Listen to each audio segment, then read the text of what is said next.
Ghost stories in Hindi. Top ghost Kelo story. कालो का खंड। एक आधी रात का वक्त था। गांव के सभी लोग गहरी नींद में सो रहे थे। वीर रात के वक्त अपने खेतों की सिंचाई करने की तैयारी कर रहा था, मगर उसकी पत्नी रीना उसे जाने तक से रोक रही थी। रीना, अगर आपको अपने खेतों की सिंचाई करनी है तो आप सुबह चले जाइए। आधी रात को जाने की क्या जरूरत है? आप सुन नहीं रहे हैं? कुत्तों के रोने की आवाज लगातार आ रही है।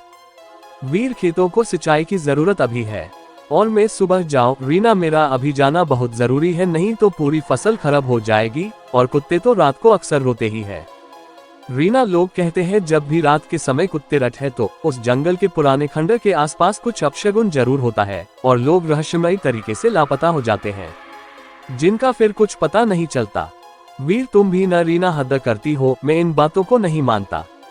रीना, नहीं जी, आप मेरा कहना मानिए, आप आज मत जाइए, मुझे कुछ सही नहीं लग रहा। वीर, मुझे मत रोको नेहा, मैं अकेला नहीं जा रहा, अपने दोस्त सुनील को भी साथ ले जा रहा हूँ। इतना कहकर वीर चला गया। सर्द रात में सुनील और उसका दोस्त वीर खेतों की सिंचाई करने पहुंच गए। ठंड अपने पूरे सबाब पर थी। उन दोनों ने सर्दी से बचाव के लिए आग जला ली थी। वो दोनों उस मनहूस खंडर से ज्यादा दूरी पर नहीं थे। अचानक उन दोनों के कानों में एक दिल दहलाने वाली चीख सुनाई दी। चीख किसी औरत की थी। चीख सुनकर सुनील के तन बदन में डर की एक लहर सी दौड़ गई। सुनील डरते हुए, वीर, तुमने कुछ सुना? वीर, जो अपने नाम की तरह लंबा तगड़ा युवक था, और बोला। वीर, हाँ, मैंने भी वो चीख स्पष्ट सुनी है जो उस खंडर की तरफ से आई है। तभी अचानक फिर से बचाओ बचाओ के साथ चिल्लाने और रोने की आवाजें फिर से सुनाई पड़ी। ये सब सुनकर दोनों चिंतित हो गए। अचानक मन में कुछ निश्चय कर वीरू ने हाथ में लाठी उठा ली और खंडर की ओर चल दिया। सुनील, ये क्या पागलपन कर रहे हो वीर? हमें यहाँ से चलना चाहिए। मुझे कुछ गड़बड़ लग रही है और मैं तो वैसे भी आज रात आने के लिए मना कर रहा था, सिर्फ तेरी वजह से यहाँ आया हूँ। वीर, चल हट, डरपोक कहीं का। जरा सोच कर देख, अगर कोई अवला सच में वहाँ पर सच में खतरते में हो तो क्या हम उसकी सहायता न करें? उसे यूं ही छोड़ दे क्या, वहां मरने के लिए? वीर के इस सवाल से सुनील चुप हो गया और वीर भागते हुए थोड़ी ही देर में उस भयानक जंगल में घुस गया। थोड़ी देर बाद ही वो दोनों ही घने जंगल के बीचों बीच खड़े थे। घने कोहरे में वो दोनों आंखें फाड़ फाड़ कर देखने का प्रयत्न कर रहे थे। इतनी देर में ही एक बार फिर उस औरत की चीखें उन दोनों के कानों में पड़ी। वीर और सुनील चीख की दिशा में भागने लगे। वो दोनों थोड़ी ही दूर पहुंचे थे कि तभी सामने से कोई बड़ी तेजी से भागा आया और सीधा वीर से आकर टकरा गया और वो धड़ाम से जमीन पर जा गिरा। उससे टकराने वाली एक औरत थी।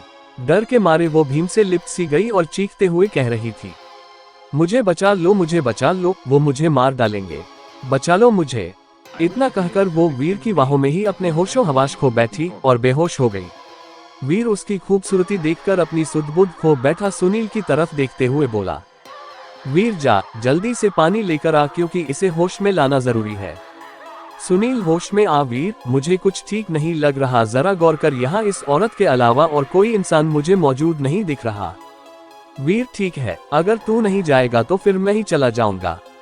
सुनील, ठीक है, मैं जाता हूँ। सुनील पानी लेने वहां से चल पड़ा। वहां से थोड़ी दूर ही वो मनहूस खंडर मौजूद था, जिसके पास ही एक पुराना कुआं था। सुनील उस कुएं के पास जैसे ही पहुंचा, अचानक उस खंडर से सैकड़ों घुंघरूओं की आवाजें आने लगी और देखते ही देखते वो खंडर रोशनी से जगमगा उठा। अचानक सुनील के कानों में वीरू की दिल दहलाने वाली चीखें सुनाई दी। सुनील तुरंत वीर की तरफ दौड़ने लगा, मगर जैसे ही वो वीर के नजदीक पहुंचा तो सामने का मंजर देखकर उसके रोंगटे खड़े हो गए। उसके सामने एक बेहद डरावने काले चेहरे वाली औरत खड़ी थी और वीर की मृत खून से लथपथ लाश जमीन पर पड़ी हुई थी। देखते ही देखते उस भयानक दिखने वाली काली चमड़ी वाली औरत ने वीर के मृत शरीर से मांस खाना शुरू कर दिया। ये देखकर सुनील की चीख निकल गई। सुनील के भागने से पहले ही अचानक सुनील को काली परछाइयों ने घेर लिया। उन सबके चेहरे बेहद भयानक थे। अचानक वो काली चमड़ी वाली उड़ते हुए रमेश के सीने पर बैठ गई। सुनील की एक दिल दहला देने वाली चीख सन्नाटे को चिर गई। दूसरे दिन वीर और सुनील के लापता होने की खबर जंगल में आग की तरह फैल गई। गांव के एक व्यक्ति ने मुखिया जी से पूछा, मुखिया जी, अब बस बहुत हो गया, जब जब इस गांव में कुत्ते रोते हैं तब तब कुछ अपशगुन होता है। यहाँ के रहने वालों के गायब होने की वारदातें हमारे बाप दादा उनके जमाने से होती चली आ रही हैं और हम कुछ नहीं कर पा रहे। आखिर कब तक हमारे नौजवान उस खंडर के पास रहस्यमयी ढंग से गायब होते रहेंगे? मुखिया, तुम्हें क्या लगता है मुझे इसकी चिंता नहीं? उस खंडर को तोड़ने की कोशिश 1000 बार की गई और जब भी उस खंडर को तोड़ा गया तो दूसरे दिन खंडर खुद ब खुद अपनी जगह स्वयं बन जाता है। व्यक्ति, तो फिर इसका मतलब तो यही है हम सबको अब इस गांव को छोड़ देना चाहिए। इस राज से पर्दा अब नहीं उठेगा। मुखिया, बहुत से तांत्रिक और बाबाओं ने पता लगाने की कोशिश की लेकिन वो पता नहीं लगा पाए। कुछ ने तो अपनी जान भी गंवा दी, लेकिन इस बार मैंने बहुत पहुंचे तांत्रिक भैरव को बुलाया है। कहते हैं वो इतना शक्तिशाली है कि भूतकाल और भविष्य में भी आसानी से आ जा सकता है। तभी गांव वालों के कानों से तांत्रिक भैरव की आवाज टकराए। भैरव अलकनिरंजन। भैरव मुखिया के नजदीक आकर खड़ा हो गया। मुखिया ने हाथ जोड़कर बाबा को सारी स्थिति बताई। भैरव, रात हो गई है, ये सही समय है, चलो मेरे साथ। और हाँ, इस गांव में जिसके पास जितना पेट्रोल हो वो सब ले लो और सारे गांव वाले इकट्ठा होकर मेरे साथ उस खंडर पर चलो। इतना कहकर सभी गांव वाले बाबा के साथ उस खंडर में आ गए। तांत्रिक भैरव ने अपनी आंखें बंद कर ली। भैरव के आंखें बंद करते ही बहुत तेज हवा चलने लगी।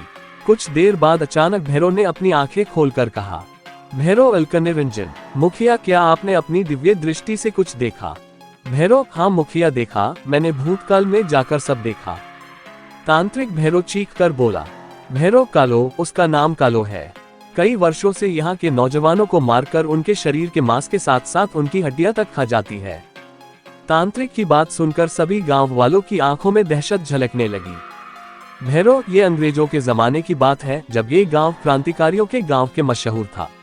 उस जमाने में एक औरत यहाँ इस खंडर में थी जिसका नाम कालो था। कालो एक बेहद सुंदर और खतरनाक स्त्री थी जिसके न जाने कितने अंग्रेज अफसरों के साथ नाजायज शारीरिक संबंध थे। कालो काला जादू करने में माहिर थी। शैतान को खुश करने के लिए सदैव जवान और सुंदर दिखने के लिए वो गांव की औरतों और मर्दों को अंग्रेजों द्वारा जबरदस्ती पकड़कर उनकी बलि लिया करती थी और बलि देकर वो उन सब का कच्चा मांस खा जाया करती थी। जब इस बात की भनक क्रांतिकारियों को लगी तो उन्होंने कालो को दीवार में जिंदा चिनवा दिया। लेकिन कालो अपनी आत्मा का सौदा शैतान से पहले ही कर चुकी थी। मरने के बाद कालो एक शैतान बन गई, लेकिन अब उसका वक्त खत्म।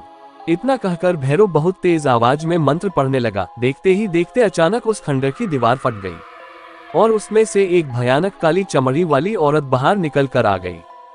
कालो, कौन है रे तू? लेकिन भैरव ने उसकी बात का कोई जवाब नहीं दिया। वो बेखौफ होकर कालो के नजदीक चला गया और अचानक भैरव ने कालो का हाथ पकड़ लिया। जैसे ही उसने कालो का हाथ पकड़ा वो बुरी तरह से चीखने लगी। भैरव, सब लोग इसके ऊपर पेट्रोल डालकर आग लगा दो।